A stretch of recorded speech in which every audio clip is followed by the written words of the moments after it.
Bora lá, livro de Mateus, capítulo de número 16, capítulo 16 do livro que escreveu o evangelista Levi, mais conhecido como Mateus, né? Que é o nome do meu primeiro filho. Já estou falando assim primeiro, né? Já vem o segundo, o amado, o Davi. Davi, o amado de Deus. Mateus, capítulo de número 16, para os que estão chegando. 16, Arão.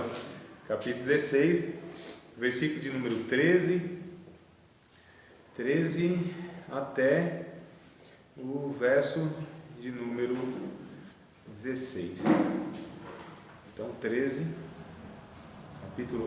capítulo 16, verso 13 até o verso, não, 16 não, vamos até o 18, tá, irmãos? Até o 18.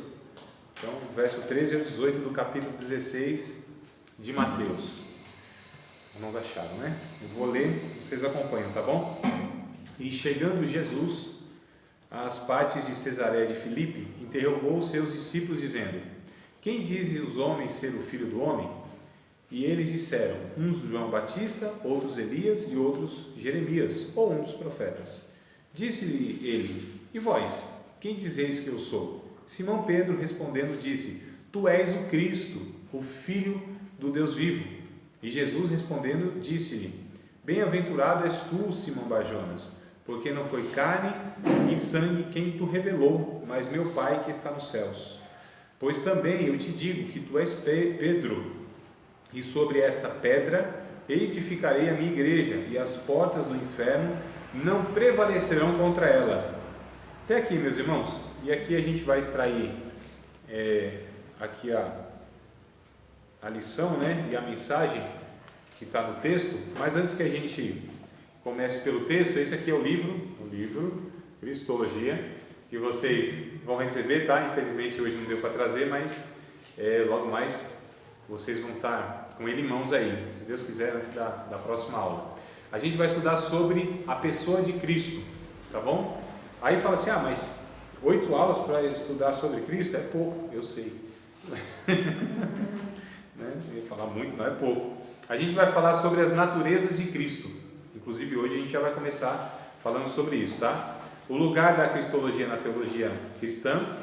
A gente vai falar sobre a divindade de Cristo, a humanidade de Cristo, Jesus Cristo como Deus homem e o mediador. E aí na segunda unidade a gente vai falar sobre a ideia do Messias no Antigo Testamento, né? Como o Antigo Testamento veio falando a respeito de Jesus, do Messias no caso.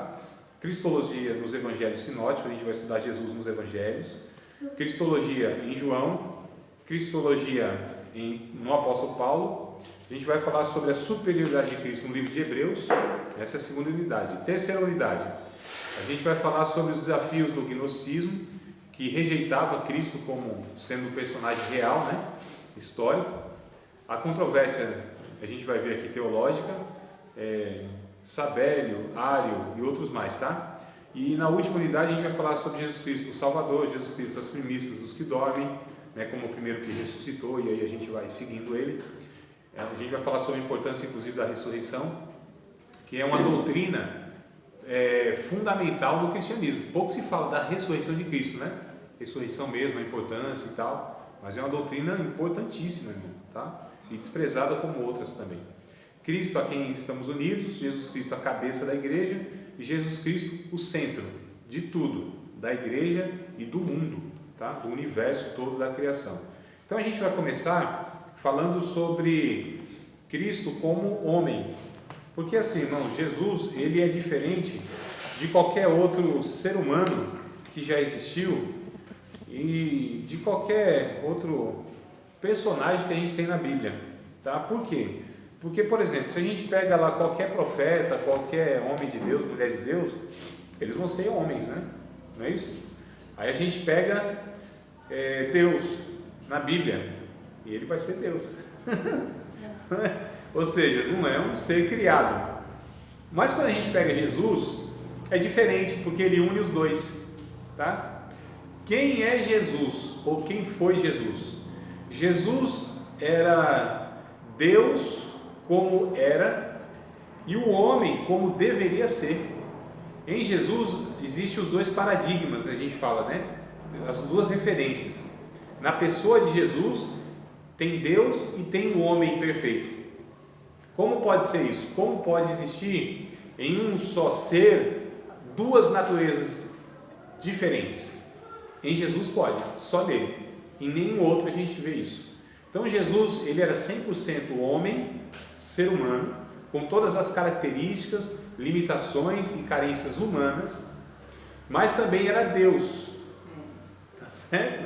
Ou seja, não tinha pecado nele, não achou nele pecado, um ser santo, um ser perfeito, um ser que não existiu nele nenhuma mancha, nenhuma mácula, nenhuma característica do pecado, nenhuma, perfeito.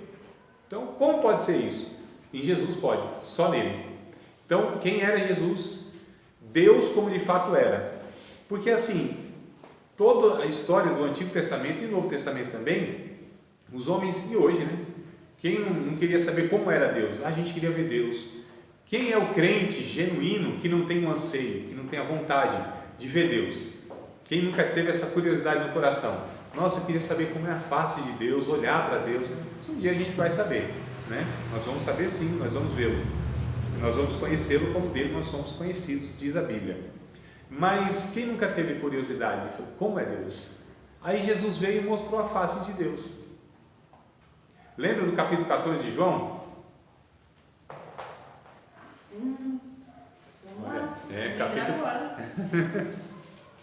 Capítulo 14 de João. Capítulo 14, Evangelho de João. Tem lá um texto interessante, porque um discípulo pergunta para Jesus um negócio interessante. Jesus, ele disse, deixa eu ler desde o verso 1, tá? João capítulo 14, verso 1. Não se turbe o vosso coração, credes em Deus, crede também em mim.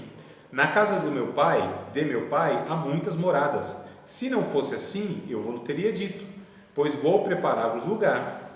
E se eu for e vos preparar lugar, virei outra vez e vos levarei para mim mesmo, para que onde eu estiver, estejais vós também. Deixa eu só dar uma pausa nesse verso 3, porque não sei se está diferente na Bíblia de vocês, na versão, esse e se eu for, né? E quando eu for, né? Olha, Nath, está diferente, né? E quando eu for, essa tradução está melhor, tá? Porque e se eu for, essa palavra e se eu for seria dúvida, não é? Então essa versão não é a melhor. E quando eu for, aí sim, Jesus, ele está dizendo aqui de uma convicção, de uma certeza. Então ele sabe exatamente o que ele vai fazer, o que vai acontecer, né? Então ele disse, não sei quando, quer dizer, até sabia. Sabia pelo fato de identificar o momento, tá certo? Não sabia pela onisciência, porque o Jesus como homem, ele não tinha os atributos que pertencem só a Deus: onisciência, onipotência e onipresença. O que é isso? Onisciência tem todo o conhecimento, Jesus não tinha. Onipotência tinha todo o poder, Jesus não tinha. Onipresença estava em todos os lugares, Jesus não estava em todos os lugares, ele era limitado pelo corpo humano, tá certo? Então ele se esvaziou desses atributos de Deus. Não é nem que ele deixou de ter, ele deixou de usar, e a gente vai ver isso mais para frente um pouquinho, hoje ainda, tá? Então só para a gente guardar essa informação aí, né? Tem as pessoas que ficam meio confusas assim, mas é claro, quando a gente vai entendendo isso aí. Então, pelo momento ele sabia, porque o Espírito Santo o ia revelando. O Espírito Santo, e ele sabia desde pelo menos 12 anos, nós sabemos que ele sabia. E ele sabia que ele sabia, não é? Antes de 12 anos, eu não sei se ele sabia, e a gente também não sabe disso. Mas a gente ficou sabendo que ele sabia, né, a partir dos 12 anos. Quando ele está lá no templo falando com os doutores, e os pais dele vêm procurá-lo depois de 2 dias, me parece, né? Um negócio assim, que tinha perdido ele. Ele não tinha perdido ninguém, mas os pais tinham perdido ele. E ele disse assim: vocês não sabem que me convém tratar das coisas do meu pai? Então, com 12 anos, olha só, Jesus com 12 anos já tinha a clareza da sua missão e quem era Deus e quem era ele diante de Deus. Percebe, irmão? Jesus com 12 anos era um ser humano maduro, coisa que nós vamos morrer com 70, 80, 90 anos e talvez a gente não vai ter essa maturidade que Jesus tinha com 12. Por que eu falo isso? Que ele era um ser humano maduro, um homem maduro, com 12 anos. Por que eu digo isso? Porque ele sabia 3 coisas, ele tinha clareza de 3 coisas, que eu julgo que se nós tivermos a convicção dessas 3 coisas, como Jesus tinha, a gente chega à maturidade de um ser humano. A primeira, quem é Deus? É o seu Pai. Quem era ele em relação a Deus? Ele tinha clareza, ele era filho de Deus. E a sua missão, para que ele nasceu? Exatamente, que muitos de nós ainda estão nesse negócio perdido, né? O que Jesus quer de mim? Para que eu nasci? Qual é a minha vocação? E não, aí se perde, não sabe nem qual é o ministério na igreja. Imagina a sua incumbência no mundo. Então sabia a sua missão, quem era Deus em relação a ele e ele quem era em relação a Deus. Então ele com 12 anos era um ser humano maduro. Com 30 anos de idade era um ser humano completo. Não tinha o que Jesus crescer mais, não tinha o que Jesus aprender mais, não tinha o que Jesus saber mais, não tinha para onde Jesus ir mais, porque ali, com 30 anos de idade, era o limite onde o ser humano podia chegar como um ser humano. Então Jesus, com 30 anos de idade, era um ser humano pleno, completo, sem falta de nada. Olha, irmão, 30 anos de idade. Então 12 anos Jesus era um ser humano maduro, com 12 anos, e com 30 anos era um ser humano completo. Diferente, né? Então vamos lá. Então, e quando eu for preparar o lugar, virei outra vez e levarei para mim mesmo, para que onde eu for estejais vós também. João 14 e verso 4, agora estamos, só para os irmãos acompanharem aí. João 14, 4. Mesmo vós sabeis para onde eu vou e conheceis o caminho. Disse-lhe Tomé: Senhor, nós não sabemos para onde vais e como podemos saber o caminho? Aí Jesus disse-lhe Jesus: Eu sou o caminho e a verdade e a vida. Ninguém vem ao Pai, não é vai, né? Ninguém vem ao Pai senão por mim. Se vós me conhecesseis a mim, também conheceríeis a meu Pai. E já desde agora conheceis e o tendes visto. Disse-lhe Filipe: Senhor, mostra-nos o Pai, o que nos basta. Só queria ver Deus, nada mais. Disse-lhe Jesus: Estou há tanto tempo convosco e não me tendes conhecido, Filipe? Quem vê a mim, vê o Pai. Como dizes tu, mostra-nos o Pai? Não crês tu que eu estou no Pai e que o Pai está em mim? As palavras que eu vos digo, não as digo de mim mesmo, mas o Pai que está em mim é quem faz as obras. Crede-me que estou no Pai e o Pai em mim. Crede-me, ao menos por causa das mesmas obras. Olha que coisa interessante, irmãos. Então, quem via Jesus, via Deus. Quem é Jesus? É a face de Deus. O Antigo Testamento, como Deus foi visto? Por que ângulo? Alguém sabe falar? Por que ângulo foi visto? De costas. Eu perguntei primeiro. Só uma pergunta. Não caiba nessa, não? Tu está afirmando, Nathalie? De costas. Por quê? Sei. Só sei que é assim, né? Não foi no sentido. Eu acho que eu já ouvi a pregação de que Jesus estava de costas e Deus, quer dizer, quando apareceu, Moisés, foi de costas porque não... numa pedrinha, colocado na fenda. Ele apareceu como uma sarça de fogo. Não, nessa questão que a Nathalie está falando, é quando Moisés queria ver Deus, né? O desejo, por isso que eu disse, o desejo de todo crente deve ser esse, ver a face de Deus, conhecer Deus, o seu Pai, né? E aí Moisés teve o desejo de conhecer, ver a face de Deus. E aí Deus disse: não, nenhum homem pode me ver e ficar vivo, não tem como. Mas Moisés, eu vou fazer o seguinte: eu vou te colocar na fenda de uma rocha, vou colocar a minha mão sobre ti e aí eu passo. Quando eu passar por você, eu tiro a minha mão e você vai me ver pelas costas. Então Deus foi visto no Antigo Testamento pelas costas. Um aspecto do caráter de Deus, a justiça de Deus. Oi? Pai duro. Pai de quem? Não, pai duro, Deus. Ah, sim. Durão, de caráter. Isso, justiça, é o aspecto de Deus. Ou seja, as costas de Deus, né? Tipificado. A justiça de Deus, a lei de Deus. Então Deus era conhecido como esse Deus que exigia o cumprimento da sua lei, né? O Deus que estava irado contra o pecado e não tem quem aplacasse esse pecado, não tinha quem aplacasse esse pecado. Então Deus era conhecido pelas costas. Agora no Novo Testamento Deus é conhecido pela face, tá certo? Pelo rosto. E aí o rosto fala de intimidade, fala de relacionamento, não é? O Números capítulo 6, verso 24, 25, 26, 27, o que está escrito lá? Lembra? Eu gosto de dar essa bênção aí para o povo, né? Números capítulo 6, verso 23 ao 27, ou é 24 ao 27, eu acho que é 24 ao 27, porque de vez em quando me dão a oportunidade de abençoar o povo assim, né? Do que mesmo? Números capítulo 6, verso 24 ao 27, quando me dão a oportunidade em algum culto, eu digo, Senhor André, vem aqui dar a bênção apostólica, aí lá vai eu, para variar, meio rebelde, digo, irmãos, eu posso fazer um negocinho diferente? Ao invés assim, da bênção, chamada bênção apostólica, eu posso abençoar vocês com a bênção que era feita no Antigo Testamento pelos sacerdotes, né? Tem algumas Bíblias que estão o título a forma de abençoar os filhos de Israel, o povo de Israel. Paz amada, tudo bem? Então, Números, capítulo de número 6, verso 24 e verso 27, já chega lendo Bíblia, o negócio aqui é assim. E aí diz o seguinte, irmãos, olha, o Senhor te abençoe e te guarde, não é? O Senhor seja o teu rosto sobre ti, tenha misericórdia de ti, levante o seu rosto e te dê a paz. Aí como eu faço quando eu faço isso na igreja? Como eles faziam na época. E como que eles faziam na época? Como que o sacerdote fazia na época?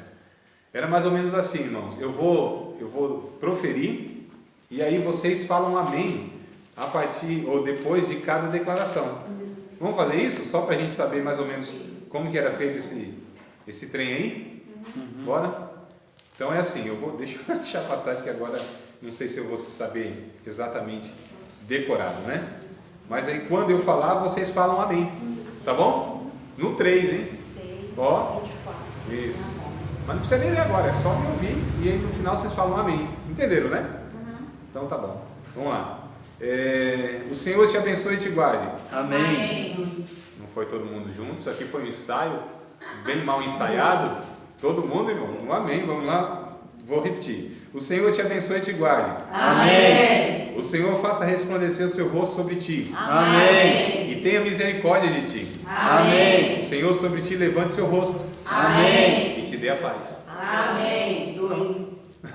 Assim seja, tem pessoas que falam, né? Exato, que é a mesma coisa. Verdade, estou certo, confirmo. Essa é o sentido da palavra amém.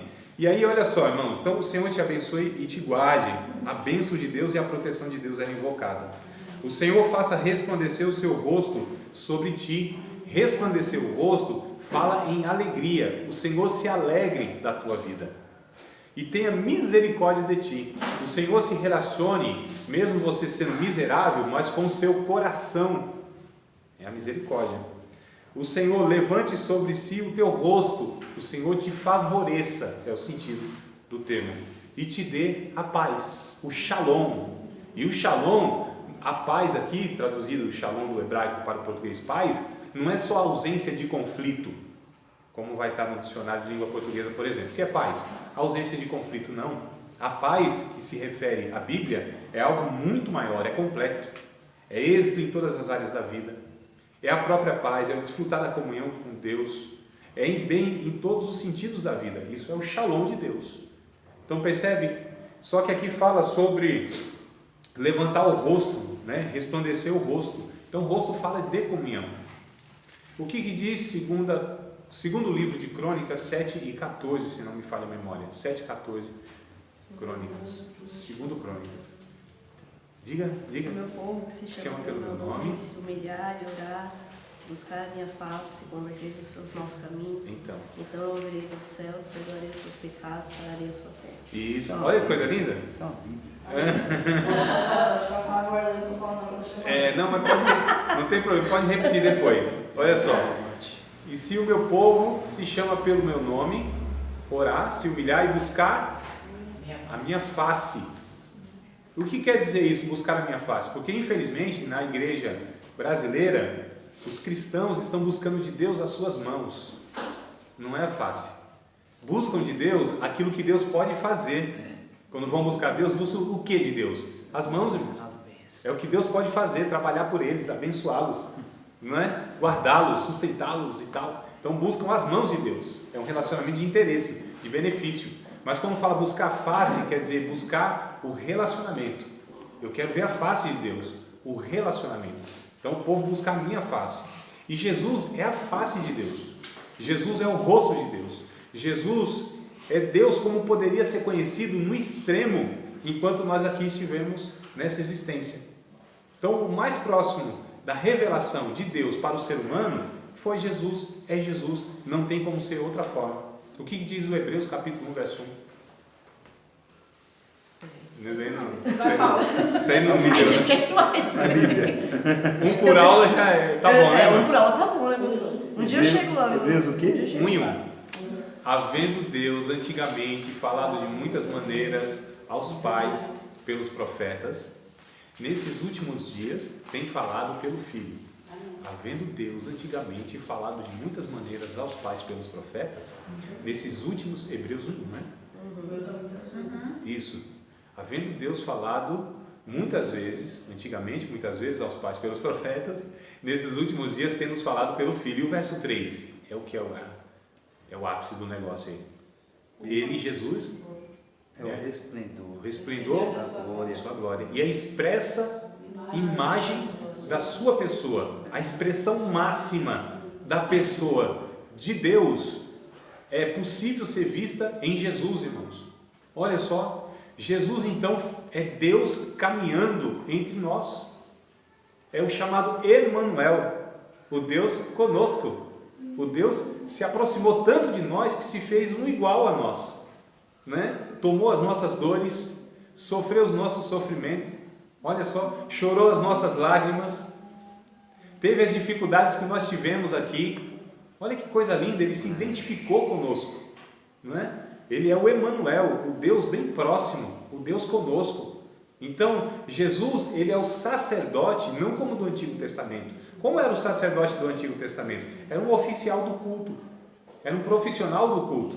É aquele que, por exemplo, como funcionava, rapidinho para a gente entender, a liturgia, né? O culto a Deus no Antigo Testamento. O povo pecava e ia para o culto, basicamente fazer uma coisa, pedir perdão. Era isso, não é como hoje não. Tá? Hoje a gente fala um bocado de coisa. Eu nem estou falando que é certo nem que é errado, eu só estou falando que, só estou comparando o Antigo Testamento e com hoje, né? Porque o povo era sinônimo de pedir perdão. Vamos cultuar a Deus? Vamos. O que vai fazer no culto a Deus? Pedir perdão.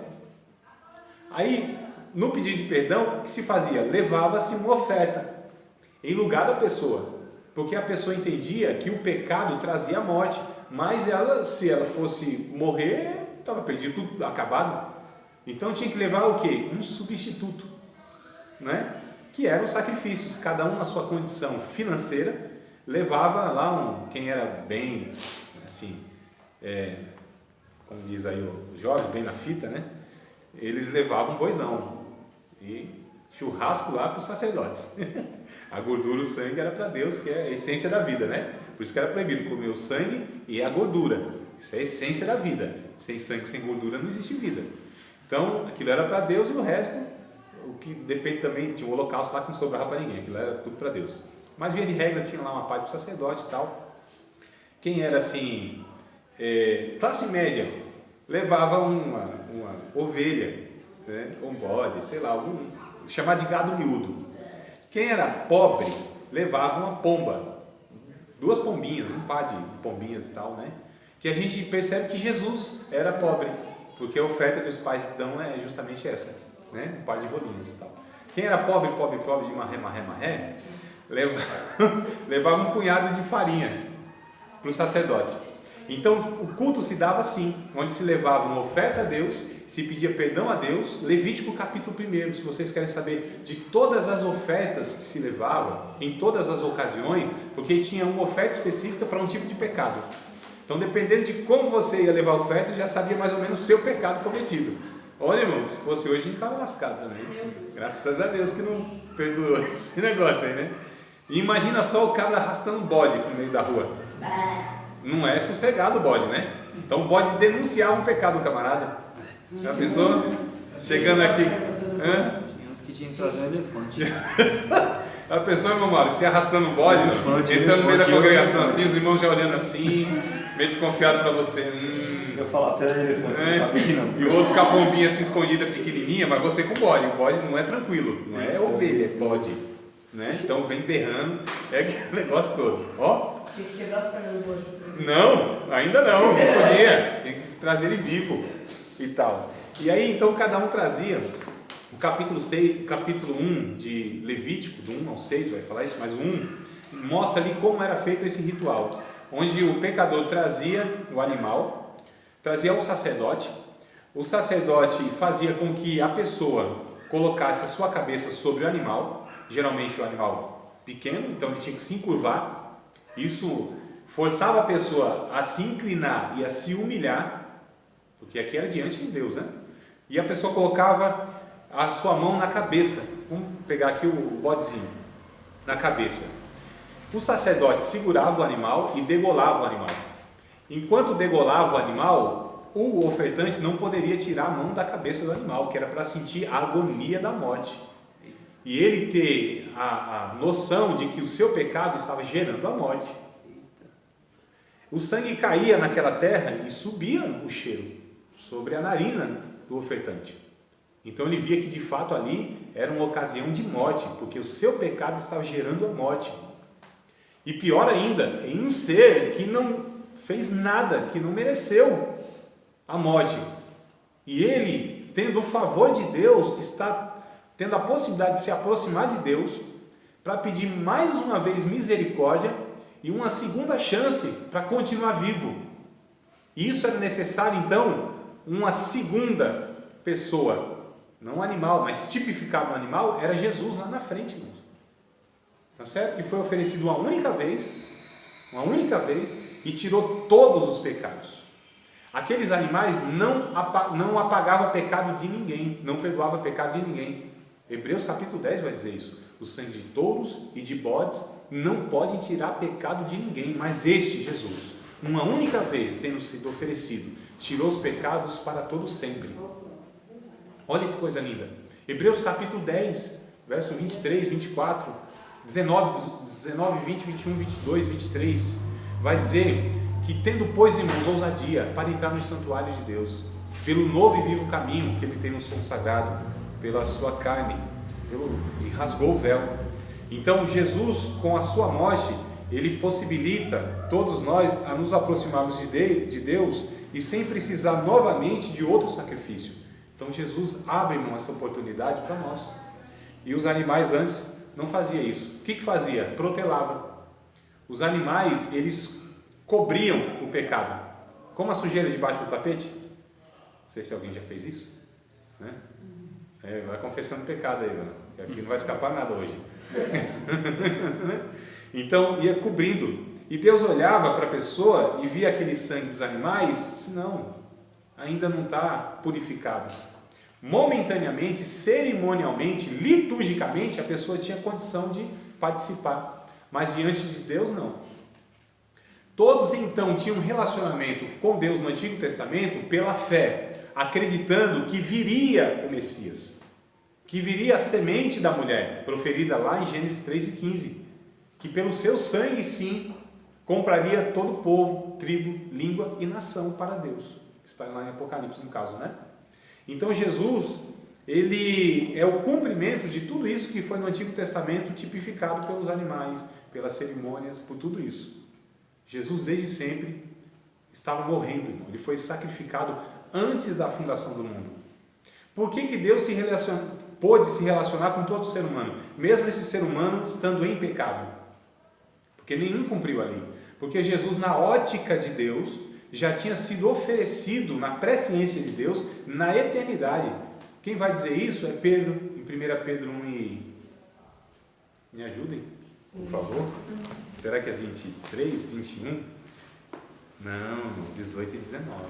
Olha aí, eu acho lindo esse versículo aqui. 1 Pedro. Eu acho muito lindo esse versículo.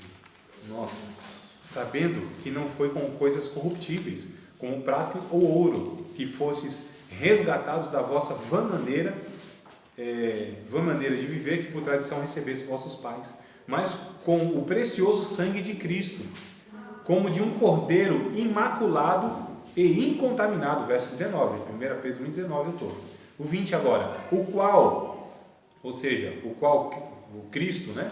O qual na verdade em outro tempo foi conhecido, ainda antes da fundação do mundo, mas manifestado nesses últimos tempos por amor de vocês. Então ele foi conhecido na eternidade antes da fundação do mundo, mas manifestado na história uns 2000 anos atrás. Então historicamente há 2000 anos atrás, mas desde sempre, irmãos, desde sempre, Jesus foi conhecido como aquele que redimiria a criação de Deus. E Deus só criou o que criou e tudo o que criou porque já estava no projeto de Deus a redenção dessa criação, porque essa criação ia pecar. Então antes que Deus dissesse em Gênesis 1, haja luz, na eternidade ele disse, haja cruz. Percebe, irmão? O negócio aqui é muito antes de qualquer coisa, porque um Deus santo não poderia se relacionar com pecadores, não tem como, ele é santo. Um Deus santo não pode abarcar em si pecadores, tá certo? O pecado não pode se aproximar de Deus.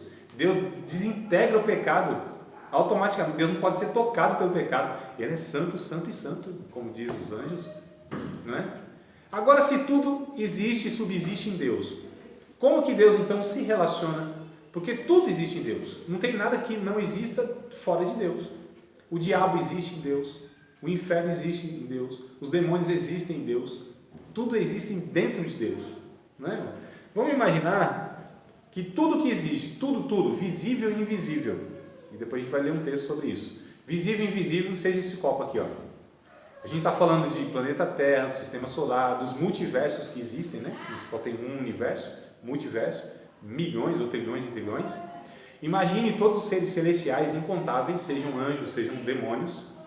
Tudo que existe, tudo que a gente vê e o que não vê, que pode ser conhecido e o que não pode ser conhecido, está representado nesse copo aqui. E vamos imaginar que Deus é essa mesa, representado por essa mesa. Tudo, então, que existe, está aqui, ó, se movimentando e existindo aqui. Se porventura saísse daqui, deixaria de existir, porque nada pode existir fora de Deus. Deus não existe. Não é, irmão? Deus não existe. Tudo existe em Deus, porque tudo que existe tem um começo e tem um fim. E Deus não tem começo e nem fim de dias. É o alfa e o ômega, o ancião de dias. Não tem começo e não tem fim. Não foi criado. Ele é incriado e é criador de todas as coisas. Então todas as coisas que existem, visíveis ou invisíveis, são criadas. Pode ser eterna a partir de um ponto criado, como os anjos, por exemplo, e nós. Mas a partir de um ponto criado. O que diz o Salmo 90, verso 1 e 2? Ou é só um? Deixa eu tomar um golinho aqui do oceano de Deus.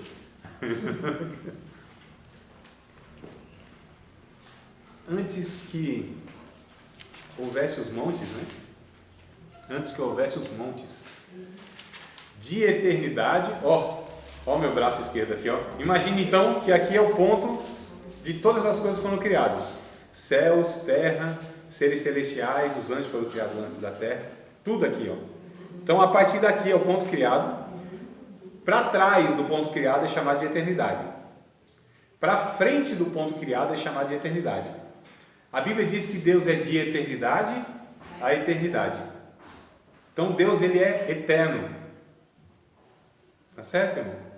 E tudo que existe, existe dentro de uma eternidade, que no caso foi criada por Deus, essa existência. Deus criou algo chamado tempo, que a gente chama de Cronos. E Deus vive onde? Ele vive fora desse Cronos. Deus não é limitado a tempo nem a espaço. Não é? Deus, ele habita fora da história. Ele se relaciona com a história. Ele intervém na história. Ele desceu na história, inclusive. Em Jesus, no caso, né? E também nas outras ocasiões. Mas Deus está para além da existência, irmãos. Deus está olhando, como eu estou olhando, toda a criação dele. Desde o começo até o fim.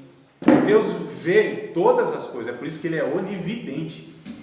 Não é só onisciente, que ele sabe. Mas ele vê todas as coisas. Ao mesmo tempo. Ele vê tudo. Ao mesmo tempo. Essa era a hora de falar glória a Deus. Glória a Deus. Amém.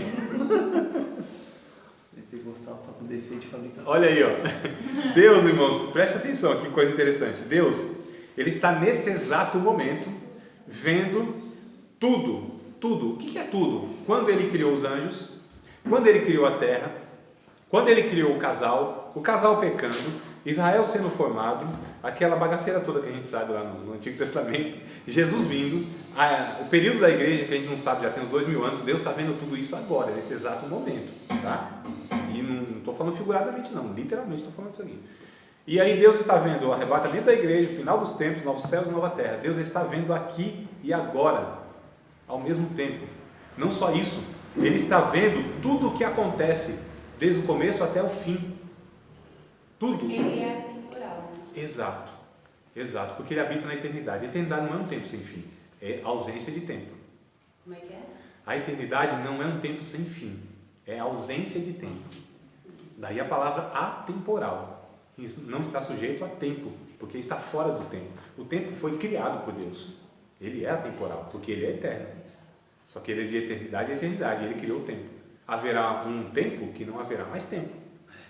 E haverá a eternidade, que é um dia só. De tão longo que esse dia, não vai existir noite.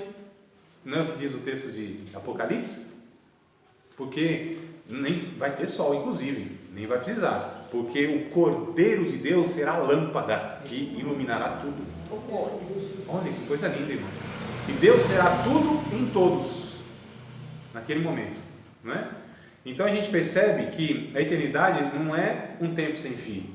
É uma qualidade de vida com Deus, em Deus. E aí a vida eterna não é que eu nunca vou morrer, não. É que eu estarei dentro da fonte da vida. Ou serei encaminhado para essa fonte da vida, que diz Apocalipse 7:17, se não me falha a memória. 16:17, vai falar isso aí. Que o mesmo Cordeiro, né, Jesus, ele guiará todos nós para as águas das fontes da vida. Lá no... Me parece que é no centro da praça da eternidade. No verso 17 que vai dizer que não haverá mais calor, a calma, o sol não abaterá sobre as pessoas, toda lágrima será enxugada por Deus nesse momento, né? Então haverá uma restauração aí do nosso ser por completo. Só que Jesus que começou esse negócio. Então a gente percebe, irmãos, deixa eu ver aqui o Apocalipse 13:8, eu li o 1 Pedro 1, 18 ao 20, né, que ele foi oferecido antes da fundação do mundo, porque Jesus já estava fazendo tudo isso antes da fundação do mundo. Antes que a gente leia Apocalipse, vocês podem prestar atenção só para Apocalipse 13:8. Mas antes que a gente leia, só para não perder o fio da meada, então Jesus, ele estava lá sendo oferecido na eternidade, e aí Deus pôde se relacionar com o ser humano, esse ser humano mesmo depois de pecar, por quê? Como tudo existe em Deus e nada fora de Deus pode existir, não é? Então tudo está em Deus aqui, não é? Então por que esse Deus, então, sendo santo, não desintegra essa criação? Não só o ser humano, mas a criação que foi corrompida. Porque o pecado, irmão, fez um estrago que a gente não tem como mensurar isso. Inimaginável. Não foi só no ser humano.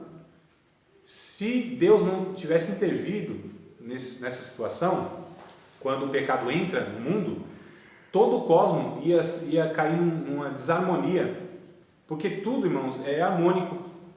Toda a criação, eu estou falando mesmo de universo, tudo isso, existe uma sintonia, uma harmonia, existem umas engrenagens invisíveis, vamos dizer assim, onde que se alguma coisa, se a Terra tivesse uma inclinação um pouquinho diferente, ou a gente congelaria ou morria de calor. Tá certo? Né? Um dos dois. Então tudo é perfeito, tudo é perfeito. Se não fosse, irmão, já tinha colidido com a Terra meteoros e tal.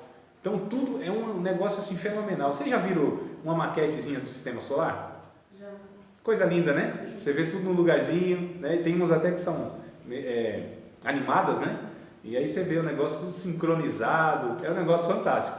Então o pecado, se Deus não tivesse intervindo, né? Intervido, é assim que fala? Intervido? É, tá certo. Então se Deus não tivesse interferido no processo, tem que achar uma alternativa, né? Às vezes me dói no ouvido os negócios que eu falo, porque eu não sei se está sério. Se Deus não tivesse colocado a mão, tudo isso ia virar um caos, irmãos. Tá certo? Então, como que tudo isso não virou um caos? Como que tudo isso aqui, porque Satanás, ele sabia de uma coisa: Deus é santo, eu não posso nada contra esse Deus. Agora, e eu não posso nada contra a criação de Deus. Agora, Deus, vendo a sua criação, ou já que tudo existe em Deus, eu estou aqui conjecturando, né? Mas eu acho que eu não estou viajando muito na maionese, não. Porque Satanás poderia pensar isso. Bom, eu não posso nada contra Deus, mas se eu fizer com que a criação de Deus tenha pecado, então Deus mesmo se encarregará de destruir a sua criação, porque Deus não coabita com o pecado. Só que ele não contava com a astúcia de Deus. Porque quando o homem peca, existe um antídoto, irmãos, que possibilita que agora essa criação continue existindo em Deus, sem Deus destruí-la pela sua santidade. E isso, na história, Satanás foi tentando. Eu estou fazendo mistério aqui, não estou concluindo o negócio, para a gente entender. Por exemplo, quando foram destruir o povo de Israel, lá o Balaque, né? O Balaão foi contratado como um profeta mercenário para destruir o povo. Aí ele foi jogar mandinga, foi lá macumba, foi ziquezira, foi um monte de coisa lá. Foi Números 20, capítulo 23, 24. Aí ele vai lá e profetiza, e amaldiçoa, e faz um monte de coisa lá. Ele diz: não vale encantamento contra Israel, não vale macumba, mandinga, não tem nada. Esquenta a cabeça não, tá? Não tenho medo de nada não. Seu nome ali na boca do sapo pode causar uma azia no bichinho, né? Alguma coisa assim, mas não vai fazer mal nenhum para crente, tá bom? Então não tem maldição, não tem nada.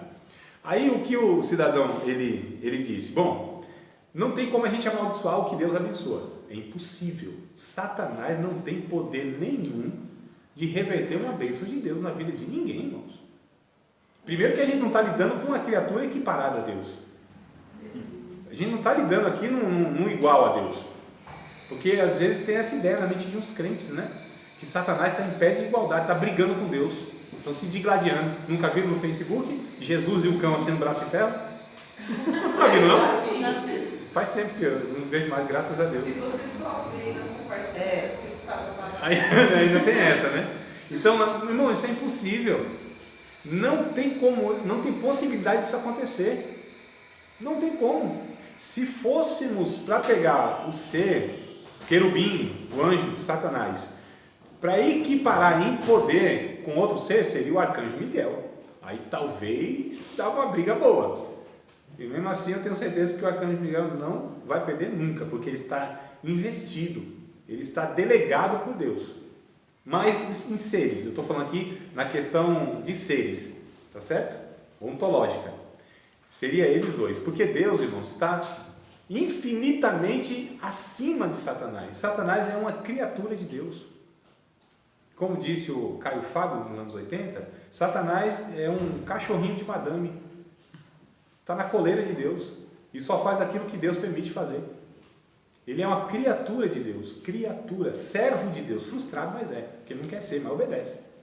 E não tem possibilidade de ele não obedecer. Nós temos, inclusive, possibilidade de desobedecer a Deus. Satanás não. Se Deus falar assim: Satanás, vai lá e faz isso, ele vai, faz. Contrariado, mas faz. Não é, irmão? Se Deus der ordem para um demônio, falar: demônio, vai lá e faz tal coisa, o demônio faz. Mas Deus faz isso. Sim, já fez. Vida de Jó? Jó é um que ele permitiu. Saul é um espírito mau da parte de Deus. O que quer dizer isso? Que Deus, porque assim, mas Isabel, Deus ele trabalha de maneiras que nós, seres humanos, não temos a capacidade de compreender os caminhos de Deus, no sentido há um projeto de redenção da humanidade e de tudo. Nesse projeto, Satanás está incluído. Como? Não sei. Satanás faz parte também. Porque se não fizesse parte, ele já tinha ido para o lugar dele, que ele vai no final. Então ele tem uma parte nisso. Deus o usará. Martinho Lutero disse que Satanás é a mão esquerda de Deus. Em que sentido? Que Deus, de alguma maneira, por exemplo, olha só, Deus usou um demônio para manter o apóstolo Paulo humilde. Ação demoníaca. Vocês percebem? Deus é Deus. A gente não tem como compreender algumas ações de Deus. Lógico que ele nunca vai contrariar o seu caráter em nenhuma ação. É que assim, você disse que Satanás não tem como tirar Desobedecer. e também ele não tem como interferir quando Deus nos abençoa, não é isso? Isso. Não tem como revogar uma bênção de Não tem Deus. como revogar uma bênção de Deus sobre as nossas vidas. Então quer dizer que nós é que damos ousadia para Satanás quando as coisas não acontecem. E nós achamos que não é a bênção, Deus não está me abençoando, falando assim. Sim. Nos dias de hoje, né, que a gente pode ver que as pessoas dão muito ênfase ao inimigo. Dá um poder demasiado para ele, quando né? as coisas não vão, né? Quando você está numa aprovação, você está numa situação difícil.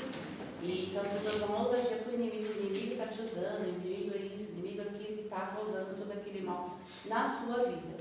É assim, tem... Seria mais ou menos isso? Não sei se eu estou conseguindo. Sim, não, eu entendi. Eu vou tentar aqui expor de uma forma que... para a gente entender o que está no imaginário coletivo humano. Isso. No imaginário coletivo humano é o seguinte: Satanás, ele tem um reino, né? Que é o reino das trevas.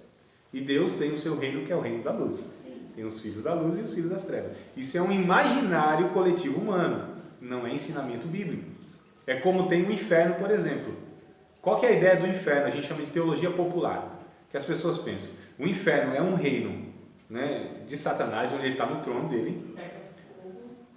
Fogo pegando lá, dando garfada em meio mundo, né, dando ordem para demônio fazer isso e aquilo. Essa não é a ideia popular que você tem, mas a Bíblia não ensina isso. Primeiro que o inferno, Satanás não habita lá, não está lá, não vai lá. A gente precisa compreender isso, já foi tratado em outras ocasiões. O inferno é um lugar intermediário, uma antessala do inferno. Olha para cá, olha para mim, calma, falando de inferno, o irmão já fica todo Não, que alguém chamou ali, não sei se não é na garagem do outro.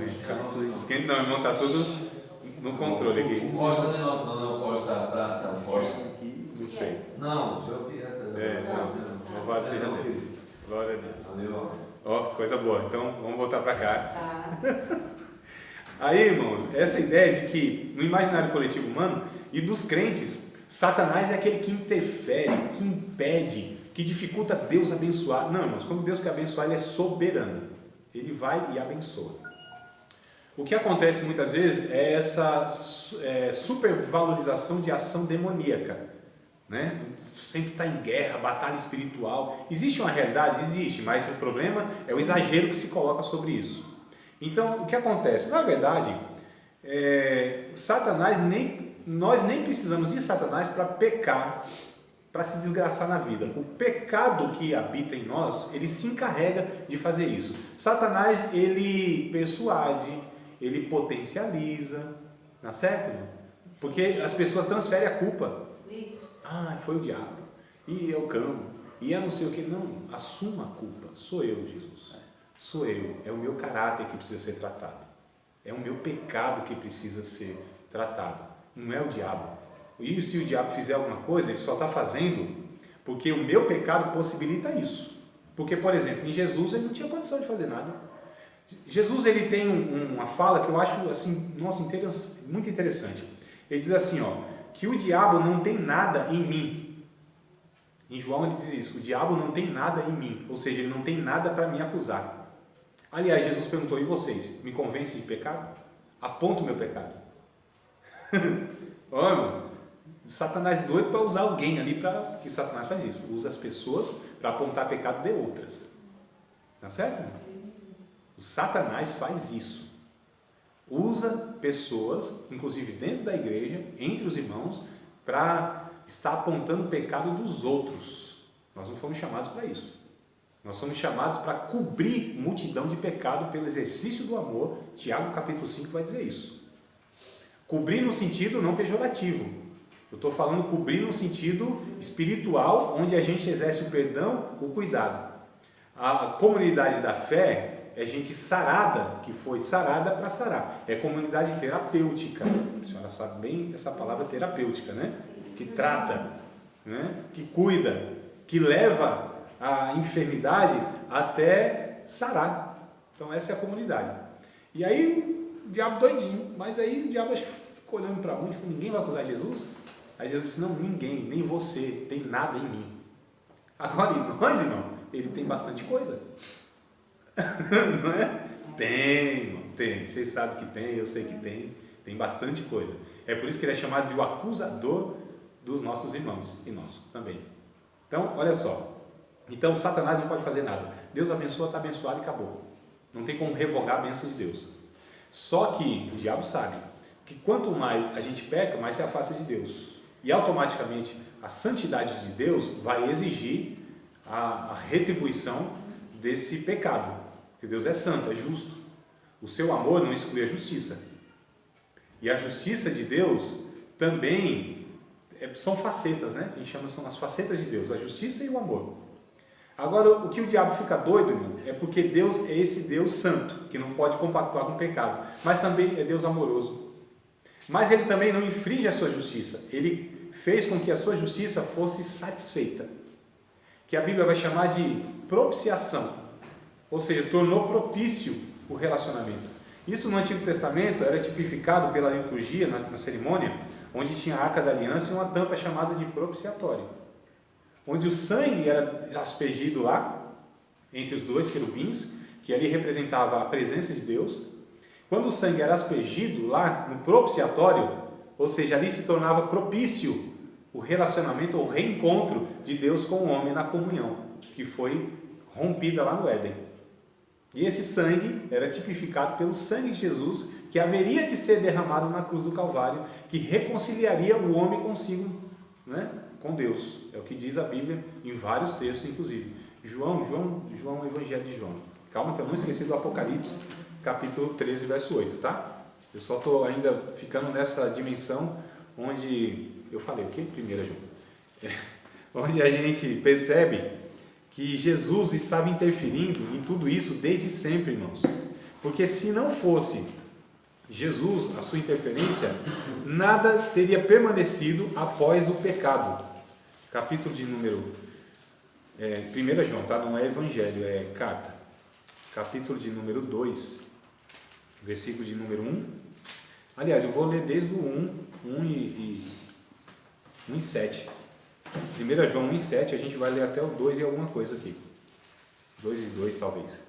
Ó, 1 João, capítulo 1, verso 7. Mas se andarmos na luz, como ele na luz está, temos comunhão uns com os outros. E o sangue de Jesus Cristo, seu Filho, nos purifica de todo o pecado, todo.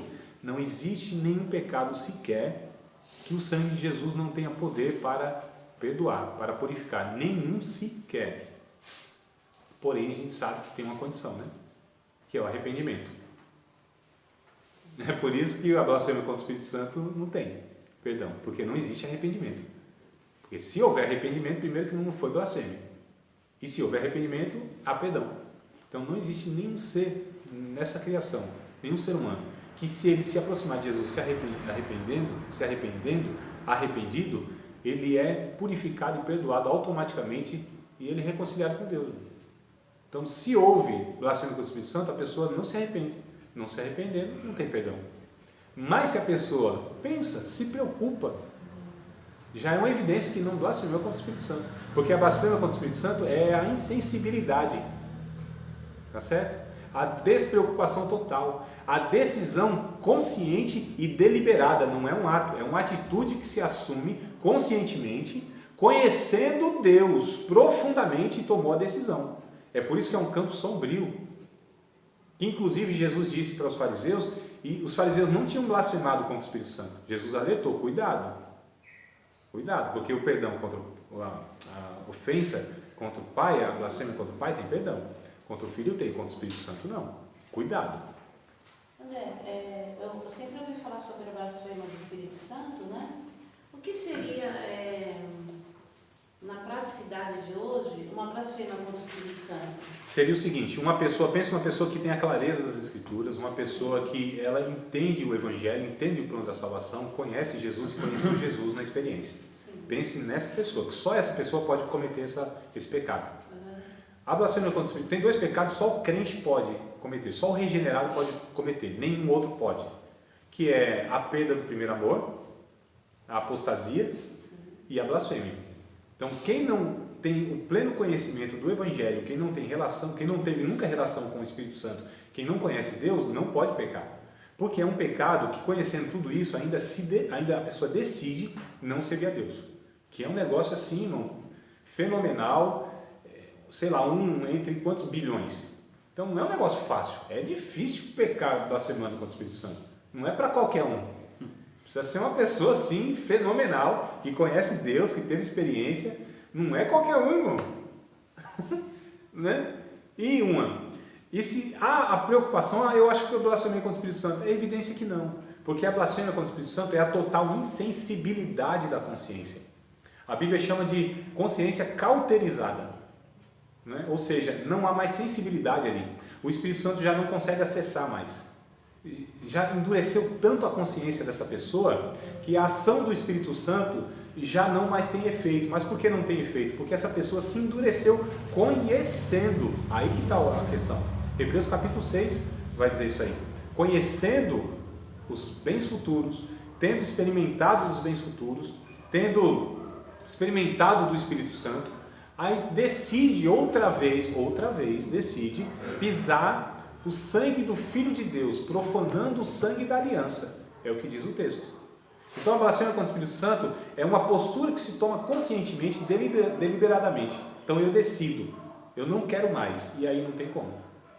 Mas é assim, é um campo que para entrar nele não tem, é muito difícil. Calma que a senha primeiro está com o Mário, depois com a senhora, a senha de número 3, que a primeira foi da Mãe Isabel. Aí a gente vai falar, mas eu acho que já deu o sinal, olha o sinal. O sinalzinho do intervalo, a gente volta depois dos comerciais. Minha pergunta é importante. Eu sei, é porque se eu falar agora, vocês saem, pulam o muro,